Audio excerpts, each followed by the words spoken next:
The details come back to Wayne Gretzky as if he just finished a shift at Old Maple Leaf Gardens. The passion is in his voice, the memories still glowing. To listen to him talk about his Game 7 performance in the 1993 Campbell Conference Final is something akin to an artist reflecting on his masterpiece, brushstroke by brushstroke. Advertisement. I remember everything about that game like it was yesterday, Gretzky said. 25 years ago Tuesday, Gretzky played the best game of his career, scoring a hat-trick against the Toronto Maple Leafs to launch the Kings into their first Stanley Cup Final. It ended one of the best series in hockey history and represented the apex of the Gretzky era in Los Angeles that lifted California hockey into another stratosphere. In an interview with The Times, Gretzky looks back on it a quarter of a century later. Prologue. It was a disjointed run-up to the playoffs for Gretzky. He sat out 39 games because of a herniated disc, his first abbreviated season with the Kings, and, for the first time in his NHL career, he was not a finalist for a postseason award. But, at 32, he was still Wayne Gretzky, and he forced Game 7 with his overtime goal in Game 6, a conversion of Luc Robitaille's pass that whipped the Forum into a fervor.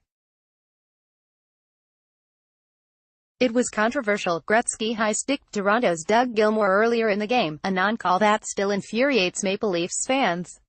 The Kings were one win from the final. The thing was, an entire country was rooting against them. I know that the majority of people from Vancouver to Newfoundland probably, in their hearts, wanted to see the old 60s final with Montreal and Toronto, Gretzky said. But most of my friends and family that were from that area were pulling for us and pulling for me, so we didn't feel it internally, but we kind of knew it was out there. Montreal Canadiens forward Gilbert Dion put it out there before the Kings Maple Leafs series was done when he said of facing Toronto, "It's going to be a big battle. We can't wait." The Kings were the clear underdog. Their 39 victories were the third fewest of any team in the playoffs, and they started every series on the road. But something coagulated under coach Barry Melrose, and Gretzky cites an assist from two unlikely sources that helped them march back into Toronto. The ride became bigger and better, Gretzky said.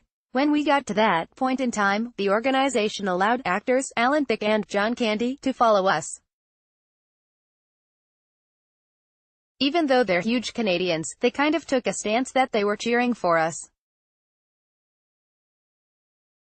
We kind of felt that. Game 7 was on a Saturday night with Canada on the verge of celebration. But the Kings carried poise. We were really relaxed, goalie Kelly Harudi said. 8 or 10 of us went out the night before and had a nice steak dinner. Nobody spoke about what anybody's plans were for the summer. Advertisement. If there was any nervousness before Game 7, forward Mike Donnelly recalled Candy, of all people, breaking the ice in the locker room. If I remember correctly, before the game John Candy came in and gave us a pep talk, Donnelly said. It was right around the time, normally, when Barry would speak. He said, "Well, boys, you know what's at stake." He was kind of serious. We just started laughing. I think he just made us all relax a little bit more. We knew what the task was. We believed in our team. We felt good about ourselves. You're going into an elimination game. You've got the best player in the world on your team. Piano Man. After the Kings eliminated the Calgary Flames and Vancouver Canucks in the first two rounds, Gretzky said, "I think we were physically, mentally tired as a group," but he credited Melrose and assistant coach Cap Redder for managing the grind. They kept it as relatively loose as you could keep it throughout the playoffs, Gretzky said. You felt good with your group. Barry was big on not practicing long. He was old-fashioned. Barry's big thing was he wanted to practice every day, but he didn't practice long. As Gretzky recalls, the day after Game 6, the Kings had a 20-minute practice, then a brief morning skate before Game 7. He took the ice that morning. Certain arenas you want to get on the ice, said Gretzky, who grew up an hour from the venue. Maple Leaf Gardens is one of those arenas. Oilers center Wayne Gretzky celebrates with 5 NHL trophies after the league awards presentation in Toronto on June 10, 1987. Trophies shown, from left, are Art Ross scoring leader, Campbell Conference winners, leader B. Pearson selected by players, Lord Stanley's Cup, and Hart Trophy most valuable player. John Felstead, Associated Press, 1/11. At that time, a sentiment grew in the media that Gretzky was fading. He was pointless in Game 5. A Toronto columnist wrote that Gretzky looked as if he was skating with a piano on his back, and many thought that Gilmore, the Hart Trophy runner-up that year, was outplaying him. I remember Tony Granato coming up to me at the morning skate and saying, "The papers say it looks like 99 is slowing down," Donnelly said. Tony kind of chuckled, and said, "We're going to win for sure, tonight."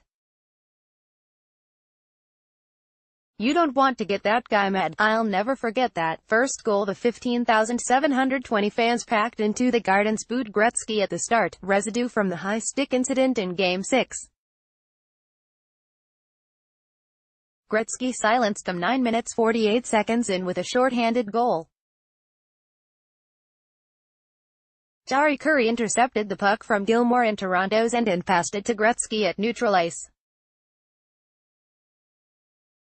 Gretzky broken on a 2-on-1 with Marty McSorley, whose pass Gretzky took off his right skate and snapped into an open net. "That looks easy, but it's not easy to do," Robert Hale said. It was natural for Gretzky to send the initial pass to McSorley, but for McSorley to give it back. "Marty was way better offensively than people give him credit for," Gretzky said. "I've known him since he was 16, and he's always been underrated offensively. From that point, it didn't surprise me. 93 was probably the best hockey he ever played in his life.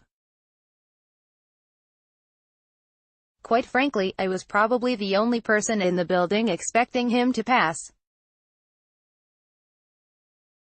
When we got to the bench, I would have yelled at him for not giving me the pass back." Second goal. A heavyweight tilt was underway. Gretzky assisted on a Tomas Sandstrom goal late in the first period to make it 2-0, but Toronto tied it 7 minutes into the second period. Fewer than 3 minutes later, Gretzky struck again. Toronto's Peter Zezel fell near the boards on a rush. Rob Blake grabbed the puck and got it to Gretzky, who headed it up to Sandstrom.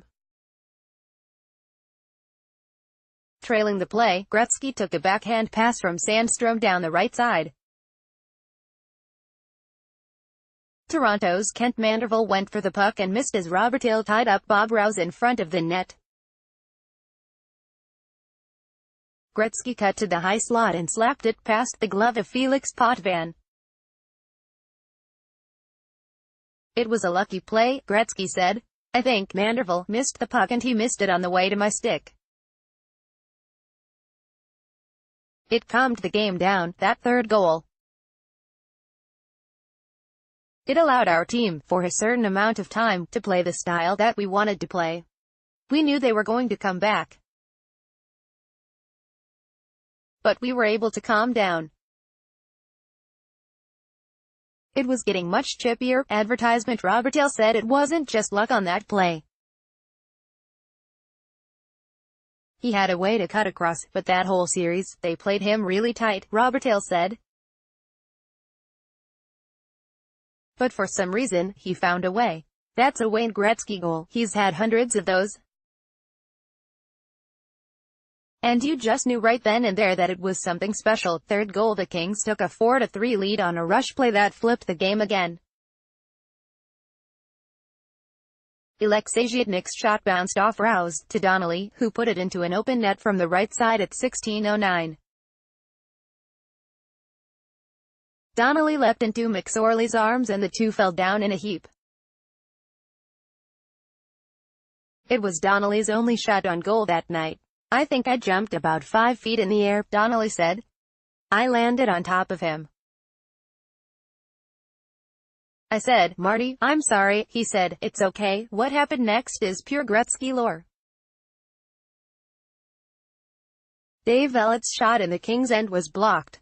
Gretzky collected the puck at mid-ice and began skating down the right side.